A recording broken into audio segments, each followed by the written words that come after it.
estamos estudando a palavra de Deus por meio da Confissão de Fé de Westminster, que trata da adoção, capítulo 12. O que nós vimos foi a seção 1 já.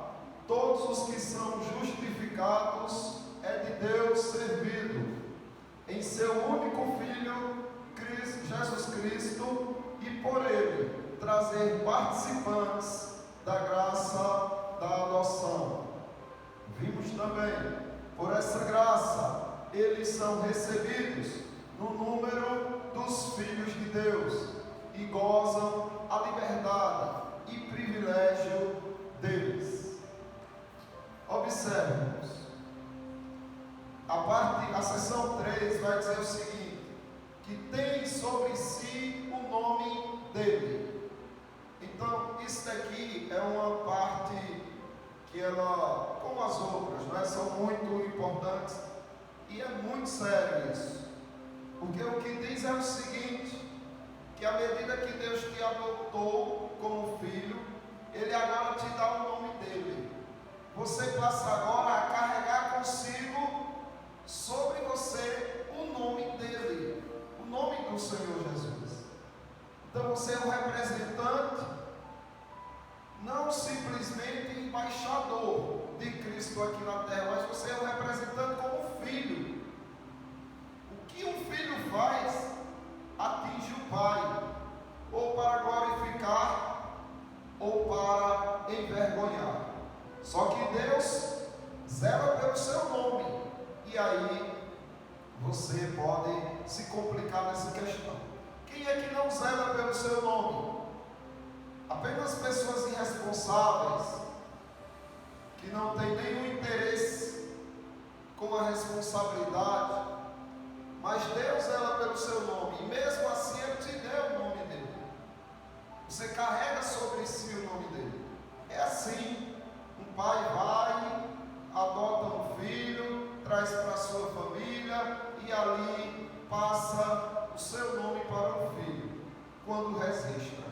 Foi o que Deus fez, passou o nome dele para você. O nome de Cristo está em vocês. E de forma natural, é isso assim também. Porque a Bíblia chama o Filho de Deus de Jesus Cristo. E você, que foi adotado como filho, é chamado de cristão. E o que é cristão? Cristão era um nome grego que começou a ser dado àqueles seguidores de Cristo. Era uma forma de chamar os seguidores de Cristo de pequenos cristos, como se fossem uma imagem, uma representação do Cristo real aqui na terra. E por que isso? Porque você entrou para a família de Deus, agora você faz parte de Deus. E veja só quando foi que aconteceu isso pela primeira vez. Atos dos Apóstolos, capítulo 11, do 25 ao 26. Lucas relata o seguinte: e partiu Barnabé para Tarso, à procura de Saulo. Tendo-o encontrado, levou-o para Antioquia, e por todo um ano se reuniu naquela igreja e ensinaram numerosa multidão. Em Antioquia foram os discípulos, pela primeira vez, chamados cristãos, que vem de Cristo, ok? Então, o nome foi atrelado, foi colocado sobre os seguidores de Jesus Cristo. A sociedade já não via mais aquelas pessoas como pessoas comuns, mas via eles como cristãos. Não, nós não somos cristãos e aqueles dali são cristãos. Então observe que é como se a sociedade saísse dessa responsabilidade de carregar o nome de Cristo e lançasse sobre você. E de uma forma espiritual, isso também é real. Deus, espiritualmente, passou para você a incumbência de levar o nome dele. É interessante como eu falei, que as pessoas zelam pelo seu nome, tem cuidado com o seu nome. Se souberam que estavam fofocando, e aí se preocupam, se irritam, se aborrecem, porque o teu nome está sendo ali falado e difamado, e você fica triste, você se magoa. Alexandre o Grande, um imperador, um grande rei, que venceu diversas guerras, aconteceu certa vez de seu exército estar em menor número, e o exército inimigo era 3 vezes maior do que o seu exército, e mesmo assim o seu exército foi combater, foi guerrear. Mas teve um rapaz que não foi, temeu e recuou, e não foi para a guerra. Alexandre o Grande o encontra e dá a seguinte alternativa para ele, quando descobriu que o nome desse rapaz era Alexandre. Ele disse: olhe, jovem, eu vou te dar 2 alternativas. Ou você muda de atitude e vira um homem e zela por esse nome, ou mude de nome. Escolha qual. Mas continuar do jeito que você está levando o nome de Alexandre, eu não permitirei. Agora você pergunta: se Alexandre o Grande, que não é nada diante do Cristo a quem você segue, zelou tanto pelo nome dele, que dirá do próprio Senhor, que te confiou o nome dele, né, que te deu o nome dele à medida que te adotou. Veja só o poder daqueles que levam o nome da besta. Sim, porque tem pessoas que carregam o nome da besta. Como você leva o nome de Deus com a sua vida em Cristo, pessoas levam o nome da besta com elas. Observe o poder deles. Todos os pequenos e os grandes, os ricos e os pobres, os livres e os escravos, fez que lhes seja dada certa marca sobre a mão direita e sobre a fronte, para que ninguém possa comprar ou vender, senão aquele que tem a marca, o nome da besta. Então essa marca, na verdade, é o nome da besta que está nas suas frontes, ou o número do seu nome. Aqui está a sabedoria. Aquele que tem entendimento, calcule o número da besta, pois é o número de homem. Ora, esse número é 666. O que está se referindo é o seguinte: esses seguidores da besta carregam o nome dela, lutam e zelam por ela, de tal forma que eles não tiram o propósito da besta da mente, muitas vezes inconsciente, mas eles odeiam o Evangelho, eles não querem ouvir o Evangelho, eles fogem do Evangelho, eles são inimigos do Evangelho, às vezes dentro da sua casa. É um filho, uma filha, é o pai, é uma mãe, é o tio, alguém que tem convívio com você, tem o nome da besta na fronte, porque só pensa em coisas contrárias ao Cristo. E por que na mão direita? Porque é a mão da força. Porque os de Deus só tem na fronte e não na mão direita? Senão porque você não vence pela força, mas pelo Espírito. Já os da besta não, eles lutam intelectualmente e fisicamente para destruir a obra de Cristo. Mas vamos adiantando e entendendo um pouco mais a respeito dessa questão de carregar o nome de Deus. O resultado de quem leva o nome da besta é esse aqui, veja só. Seguiu-se a estes outro anjo, o terceiro anjo, dizendo em grande voz: se alguém adora a besta e a sua imagem, e recebe a sua marca na fronte ou sobre a mão, também esse beberá do vinho da cólera de Deus, preparado sem mistura do cálice da sua ira, e será atormentado com fogo e enxofre diante dos santos anjos e na presença do Cordeiro. Esse é o resultado final de quem leva o nome da besta. mas eles estão tão conectados com a besta que, por mais que você tente alertá-los que o fim daqueles que não carregam o nome de Deus consigo é esse. Eles não aceitam, não entendem, não creem, porque eles são seguidores da besta, eles têm a marca dela na fronte. Agora observe, a preservação para selo do nome. Como é que Deus trabalha de tal maneira que não fique um eleito de fora, um escolhido de fora, que não fique um adotado por ele de fora. Veja o que em Apocalipse ainda você observa. Vi outro anjo que subia do nascente do sol, tendo o selo do Deus vivo. Então esse anjo desceu, tendo o selo do Deus vivo, e clamou em grande voz aos 4 anjos, aqueles aos quais foram dados fazer dano à terra e ao mar, dizendo: não danifiqueis nem a terra, nem o mar, nem as árvores, até selarmos na fronte os servos do nosso Deus. Até que todos os adotados, todos os filhos de Deus sejam selados, ou seja, outros eleitos estão por vir, outros filhos de Deus vão ser adotados, e estes virão à medida que vocês levam o nome de Deus para eles.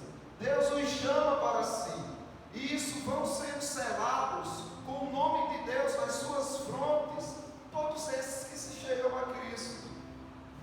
E quando o último entrar, aí sim, Deus vai dizer: manda os anjos destruírem tudo. Toda a terra agora vai ser destruída. Mas não antes de serem selados na fronte os servos do nosso Deus.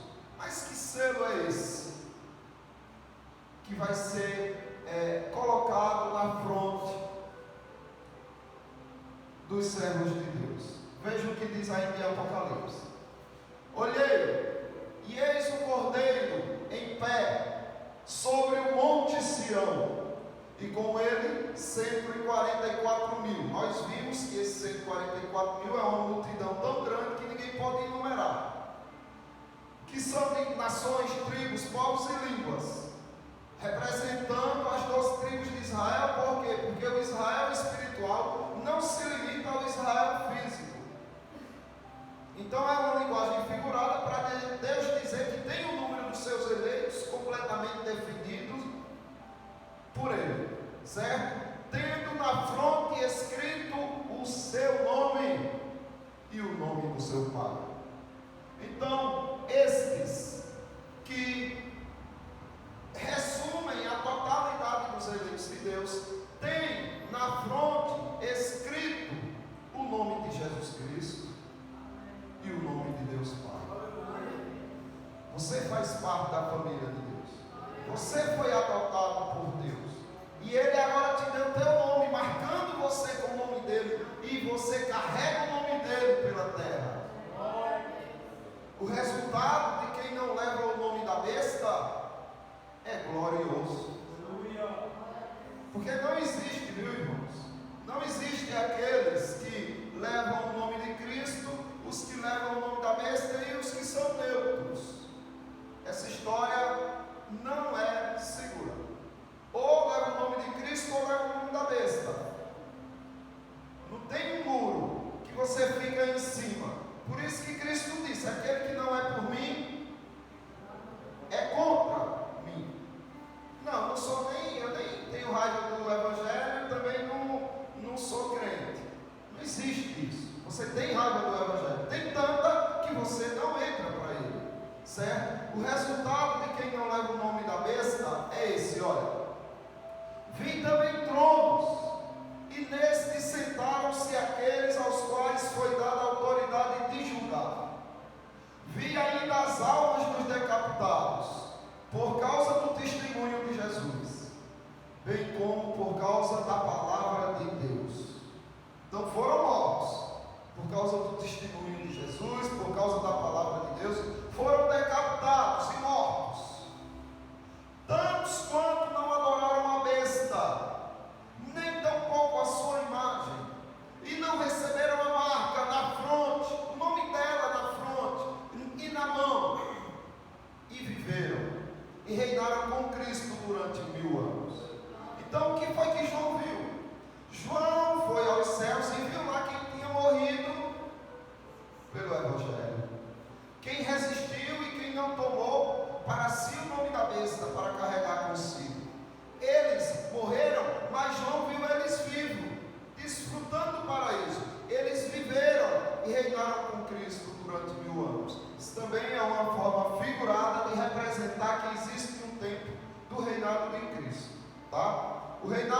Cristo, a gente em outras ocasiões pode estudar isso.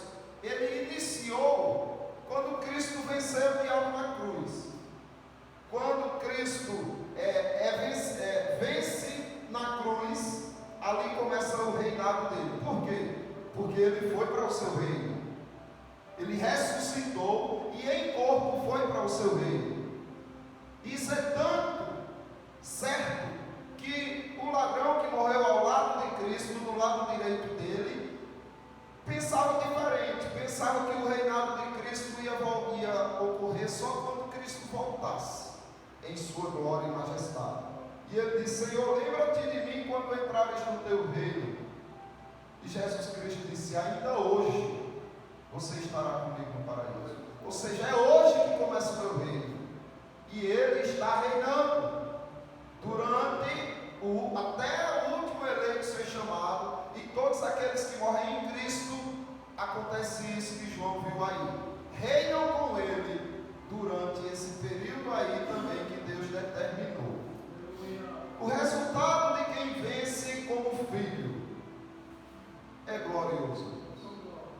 Você vencer pelo nome de Deus, com a graça de Deus, ao lado do Cordeiro, guerreando com o Cordeiro, sabendo que você leva o estandarte, a bandeira do nome dele, sem se envergonhar, rompendo as trevas. Veja só o que ainda em Apocalipse você lê: ao vencedor. Quem são os vencedores? Senão os filhos a quem o Pai adotou. Ao vencedor falo-ei, coluna no santuário do meu Deus, e daí jamais sairá. Gravarei também sobre ele o nome do meu Deus. Gravarei sobre ele o nome do meu Deus, o nome da cidade do meu Deus, a nova Jerusalém que desce do céu, vinda da parte do meu Deus, e o meu novo nome. Que nome será esse que Cristo tem, que nós não sabemos? Que será gravado em você esse novo nome dele e o nome do Deus de Israel, o Deus do Senhor Jesus Cristo, o Pai do Senhor Jesus Cristo. Então observe que Deus, ele tem esse compromisso com você. Adotou você por misericórdia, te deu um nome. Na verdade não foi qualquer nome, foi o nome dele. E você agora carrega o nome de Cristo, o nome de Deus com você. Também da fumaça saíram gafanhotos para a terra, e foi-lhes dado poder como os que têm os escorpiões da terra. E foi-lhes dito que não causassem dano à erva da terra, nem a qualquer coisa verde, nem a árvore alguma, e tão somente aos homens que não têm o selo de Deus sobre a fronte. Então, esse flagelo, ele vai vir, ou ele está ocorrendo sobre todos aqueles que não têm marcado o nome de Deus nas suas frontes.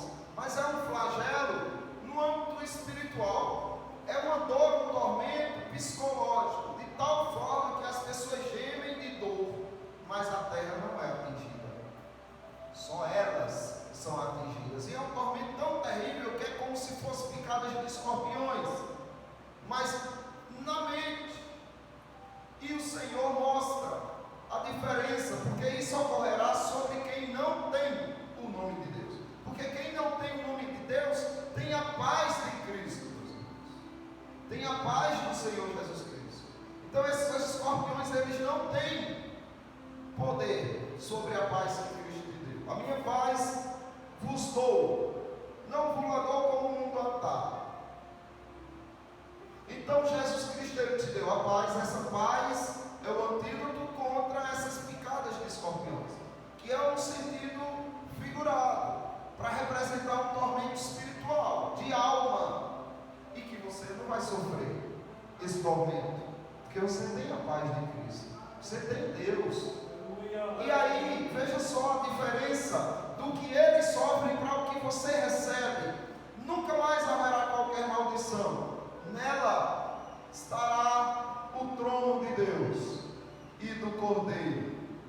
Os seus servos o servirão e contemplarão a sua face, e na sua fronte está o nome dele. Então Deus faz questão de ter essa relação onde você é marcado, onde o filho tem um nome, onde ele te dá esse nome, e você jamais experimentará outra vez maldição quando estiver com ele. E veja só, como disse Alexandre o Grande, que zelava pelo nome dele, mude de nome. Jesus Cristo também disse isso. Jesus Cristo disse: olha, você quer ser cristão? Você quer me seguir? Tem certeza? Então saiba de uma coisa: você tem que pesar na balança o que você realmente quer. Porque veja só o que diz. Eu peguei o microfone faltando 20 minutos para as 9. Já falta 2. Eu vou passar um pouquinho só o tempo, viu? Veja só, indo eles caminho fora, alguém lhe diz: seguir-te-ei para onde quer que fores. Mas Jesus lhe respondeu: as raposas têm seus covis, e as aves do céu ninhos, mas o Filho do Homem não tem onde reclinar a cabeça. O que Jesus Cristo estava dizendo aqui era prevenindo as pessoas que querem ousar segui-lo, deixando bem claro que eles não vão ter mordomia. Teologia da prosperidade com ele não cabe, porque quem ofereceu a teologia da prosperidade foi o diabo ao Cristo, lá no monte: te darei tudo isso se prosperar me adorar. Jesus Cristo negou, está dizendo para você que pode ser que você passe por situações tão difíceis por seguir ele, que nem os animais sofrerão tanto quanto você. E aí ele continua: a outro disse Jesus: segue-me. Ele, porém, respondeu: permite-me ir primeiro sepultar o meu pai. Mas Jesus insistiu: deixai os mortos sepultar os seus próprios mortos. Tu, porém, vai e prega o reino de Deus. Você tem que ter consciência do que você quer. Qual é o seu alvo? Qual é a sua meta? Qual é o seu foco? É honrar os pais? Amém, honre. Mas quando isso estiver em jogo, quando o evangelho estiver em jogo, você tem que desonrar o mundo, até a si mesmo, mas tem que seguir o evangelho. É isso que Cristo está dizendo. Entenda, tem pessoas ali que estão precisando ser salvas. Cumpra o seu papel de salvar, e os outros cumprirão de enterrar aqueles que já morreram. E aí Jesus Cristo continua: outro lhe disse: seguir-te-ei, Senhor, mas deixa-me primeiro despedir-me dos de casa. Mas Jesus lhe replicou: ninguém que, tendo posto a mão no arado, olha para trás, é apto para o reino de Deus. O que Jesus Cristo está dizendo é, em forma mais profunda, espiritual e divina, um pouco do que Alexandre o Grande falou, um pouco disso, quando ele disse: ou muda de nome ou muda de atitude. Ou você enfrenta a guerra, ou tira esse nome, porque eu não vou permitir o meu nome manchado na sua vida, não. É o que Cristo está dizendo. Quer me seguir? Pode ser que você tenha que deixar tudo para trás, mãe, pai, e para me seguir. É isso que você quer? Então pese, porque é o nome dele que você está carregando. E aí, meus irmãos, Jesus Cristo também diz o seguinte, né? Quando vinham grandes multidões, né? Ele continua: grandes multidões o acompanhavam, e ele, voltando-se, lhe disse: se alguém quer vir a mim e não aborrece a seu pai e mãe e mulher e filhos e irmãos e irmãs e ainda a sua própria vida, não pode ser meu discípulo. É rigoroso, hein, a questão, mas é o nome dele que está em jogo.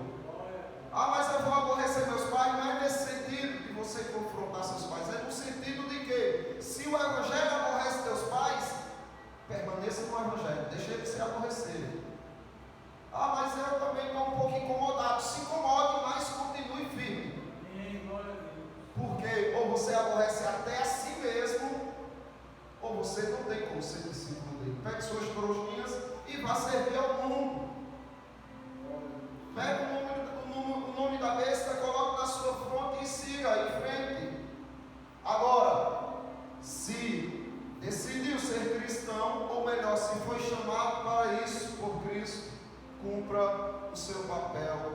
como a este trigo. E ele continua: e qualquer que não tomar a sua cruz e vier após mim, não pode ser meu discípulo. Então, morra. Porque muitos pensam que Jesus Cristo está falando aqui de sofrimento. Não é. Cruz não é símbolo de sofrimento. Sinal de sofrimento é chicote, é cadeias. Mas cruz é sinal de morte. O que Cristo está dizendo aqui: quem não morrer e vier após mim não é meu discípulo, não pode ser meu discípulo. Então você tem que morrer para o mundo e seguir com Cristo.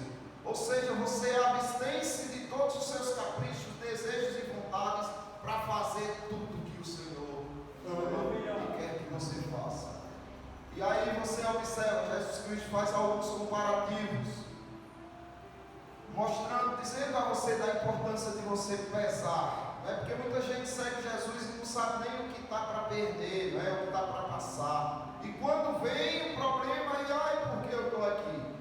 E Jesus Cristo já deixou bem claro: não, calcule, veja bem, se é essa a vida que você quer, eu já deixei bem claro que você tem que renunciar, o que você tem que sofrer. Agora pondere se vale a pena para você ou não, porque é lógico que vale, mas para o sujeito talvez não valha. E aí Jesus Cristo diz, ainda em Lucas: pois qual de vós, pretendendo construir uma torre, não se assenta primeiro para calcular a despesa e verificar se tem os meios para a concluir, para não suceder que, tendo lançado os alicerces e não podendo acabar, todos a virem zombem dele, dizendo: este homem começou a construir e não pôde acabar.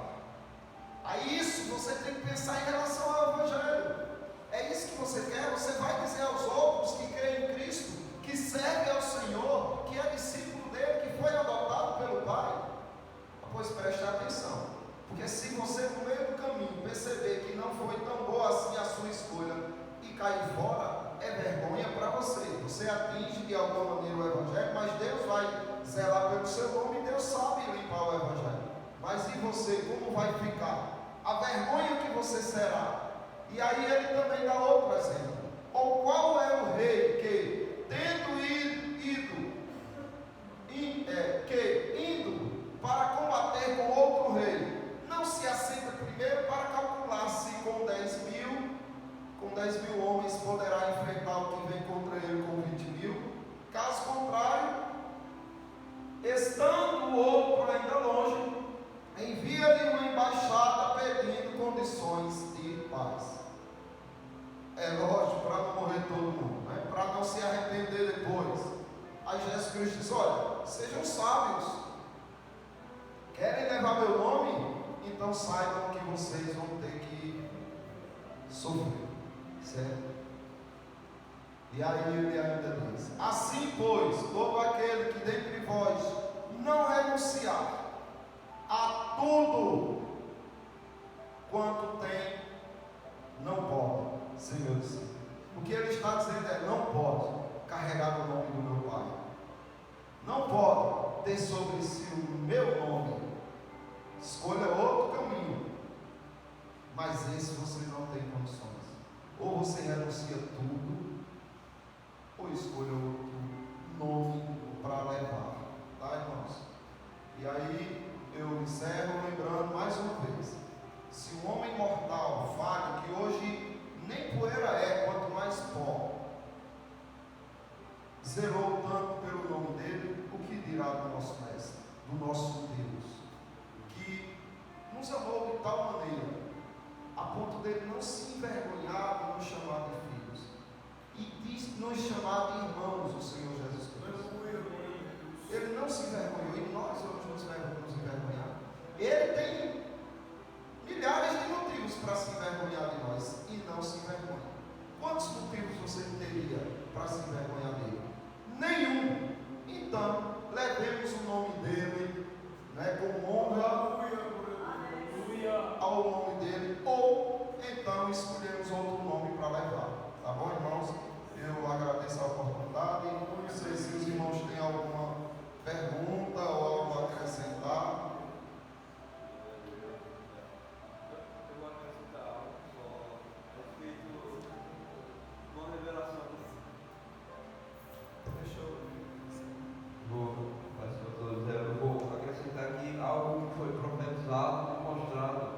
através de Daniel, nos últimos dias, que Deus trouxe uma revelação a Daniel, que foi através de um sonho de Nabucodonosor, que o sonho de Nabucodonosor era da estátua que representava os reinos que vieram. O reino Nabucodonosor, cabeça de ouro, Medo Persa, né? Depois rosto e braço de prata, e assim foi representado todos os reinos. Mas de uma rocha foi cortada, uma parte da rocha caiu sobre os pés da estátua e esmiuçou toda a estátua. E essa pedra, essa rocha, se tornou uma grande rocha e ela conseguiu se espalhar por toda a terra. Então, essa rocha é o reino de Jesus, o reino de Cristo. Jesus estava falando que a partir do momento da cruz, esse reino ele prevalece por toda a terra e está espalhado. E hoje nós somos representantes deste reino e nós temos que proclamar este reino para que outras pessoas também venham fazer parte desse reino. Amém? Amém, é verdade. Ele nos selou, não é, com o seu nome. Então, eu agradeço a oportunidade. Passo a palavra